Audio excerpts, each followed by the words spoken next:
Présidentielle, c'est dans 16 mois et certains placent déjà leur pion. Oui, certains candidats ne s'en cachent pas. Ils se présenteront en 2022 et ont donc déjà commencé leur campagne. C'est le cas de l'écologiste Yannick Jadot qui était hier dans un centre Emmaüs du Val-de-Marne. Déplacement suivi par Claudia Bertram pour Europe 1.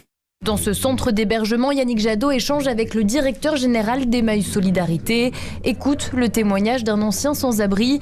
En pleine crise sanitaire, l'eurodéputé EELV veut alerter sur la crise sociale. Il y a des personnes qui sont dans des situations absolument insupportables et il y a des solutions. Et ne pas plus aider ces solutions, c'est une faute politique extrêmement lourde. Yannick Jadot, qui défend l'instauration d'un RSA pour les jeunes ou de chèques alimentaires, reproche notamment à l'exécutif de ne pas penser la sortie de crise. Ce gouvernement a raté les masques, il a raté les tests, il a raté la vaccination. Aujourd'hui, l'immense inquiétude, c'est qu'on rate la sortie de crise du point de vue économique et social. Accompagné de plusieurs élus écologistes, alliés d'Anne Hidalgo à la mairie de Paris, Yannick Jadot, qui ne fait pas mystère de ses ambitions présidentielles, en profite aussi pour tacler sa potentielle rivale à gauche. Il y a une forme de confort à se dire que la social-démocratie, de nouveau au pouvoir, ce serait bien rassurant. Je pense qu'on a changé d'époque. L'heure de l'écologie a sonné. Yannick Jadot réinvestit donc le terrain, bien décidé à ne pas attendre sans rien faire.